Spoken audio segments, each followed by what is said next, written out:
안녕하세요. 오늘은 좀 흥미로운 주제를 가져왔습니다. 권력을 가진 사람들이요. 때로는 공동체 전체의 발전보다는 자신의 기득권, 그러니까 자리를 지키는 데 더 집중하는 경향이 있잖아요. 네, 그렇죠. 특히 의도적으로 발전을 좀 막거나 사람들 사이를 갈라놓는 그런 방식에 대해서 좀 깊이 파헤쳐 보려고 합니다. 아, 네. 아주 중요한 문제제기라고 생각합니다. 오늘 저희가 참고할 자료가 박상인 교수님의 책 지속 불가능 대한민국 내용을 인용한 블로그 글인데요. 아, 그 책이요? 네. 여기서 이제 필리핀 사례를 들더라고요. 한때 아시아에서 꽤 잘 나갔던 필리핀이 어떻게 독재자 마르코스 시절을 거치면서 좀 어려워졌는지. 그리고 그게 꼭 남의 나라 얘기가 아니라 우리 사회나 뭐 당장 직장 조직하고도 연결될 수 있다는 거죠. 와, 그거 흥미로운데요? 좋습니다. 그럼 그 숨겨진 권력 유지 방식, 또 거기에 우리가 어떻게 좀 현명하게 대처할 수 있을지 한번 같이 찾아보시죠. 네. 우선 그 필리핀 사례부터 좀 더 자세히 볼까요? 마르코스가 이미 잘 사는 기득권층 출신이라서 뭐 국가 경제 발전에 그렇게까지 목맬 이유가 없었다. 이런 분석이 있던데요. 맞습니다. 오히려 경제가 막 성장하는 게 자기 권력에는 좀 위협이 될 수도 있다고 봤다는 거예요. 위협이요? 경제 성장이 왜 위협이 되죠? 아무래도 경제가 발전하면 중산층이 두터워지잖아요. 그럼 이제 교육 수준도 높아지고 경제력도 생긴 사람들이 기존 질서에 대해서 이게 맞나? 하고 의문을 품기 시작하거든요. 비판적인 목소리가 커질 수 있는 거죠. 아하, 그렇군요. 비판 세력이 커지는 걸 막으려고 했다. 네, 마르코스 옥장에서는 그게 잠재적인 위협으로 느껴졌을 수 있다는 겁니다. 그러니까 나라 전체가 잘 되는 것보다는 내 권력, 내 부를 지키는 거, 이 현상 유지에 그냥 집중했다는 거네요. 네, 그렇죠. 심지어 자료에서는요, 국민들이 정치 같은 거 신경 쓸 겨를 없이 그냥 당장 먹고 사는 문제에만 매달리게 하려고 일부러 경제 성장을 좀 억누른 거 아니냐, 이런 가능성까지 제기하더라고요. 네, 그럴 수 있다는 분석이죠. 근데 이게 뭐랄까, 그냥 독재자 한 명의 특이한 이야기가 아니라는 점이 중요해요. 아, 보편적인 전략일 수 있다. 그렇죠.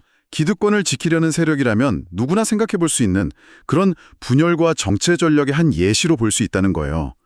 필리핀이 그 결과로 좀 장기 침체를 겪게 됐고요. 듣다 보니 이게 남의 얘기 가치가 아닌데요.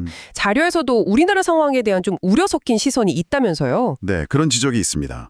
우리 사회도 보면 교육 수준은 상당히 높은데 이념 갈등, 지역 갈등, 뭐 세대 갈등 이런 게 끊이지 않잖아요. 네, 정말 심각하죠. 근데 이런 갈등의 배경에 혹시 지배 세력이 의도적으로 분열을 좀 조장하거나 혹은 알면서도 내버려 두는 건 아닌지 그런 의심을 해볼 수 있다는 거죠. 의도적인 방치나 조장이라 왜 그런 걸까요? 생각해보면 간단할 수도 있어요. 사람들이 서로 나뉘어서 싸우고 반목하면 그 힘을 모아서 기득권이라는 어떤 공동의 문제에 함께 맞서기가 어려워지거든요. 아, 자기들끼리 싸우느라 에너지를 다 써버리는 거군요. 그렇죠. 그러니까 분열된 상태가 지배층 입장에서는 오히려 더 관리하기 편하고 안정적일 수 있다는 그런 해석입니다. 내부 갈등에 정신 팔린 사이에 권력 기반은 더 단단해질 수도 있고요. 와, 정말 생각할 거리를 많이 던져주네요.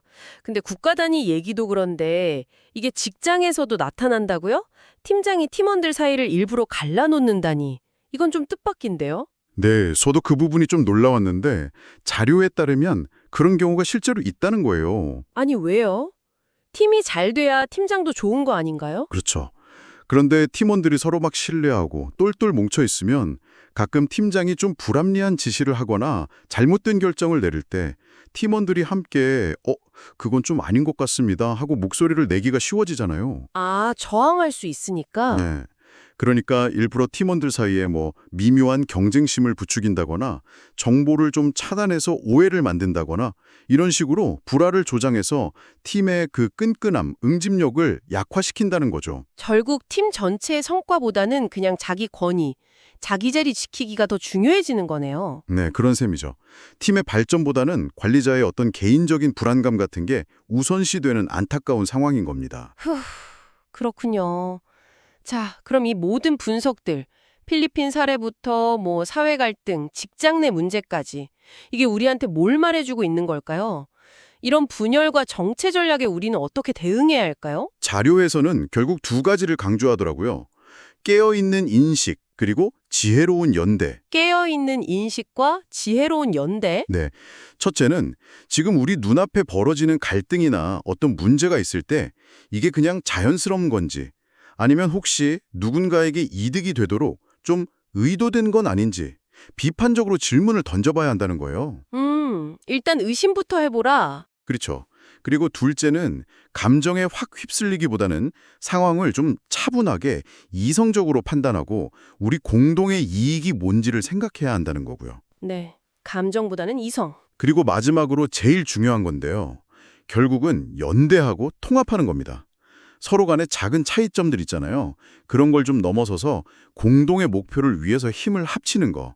이게 바로 그 기득권의 꼼수, 분열 전략을 깨뜨리는 가장 강력한 무기라고 이야기합니다. 결국 핵심은 그거네요. 의도된 분열에 속지 않는 비판적인 눈, 그리고 공동의 목표를 위해서 함께 뭉치는 연대의 힘. 이게 사회든 직장이든 다 통하는 얘기겠군요. 맞습니다.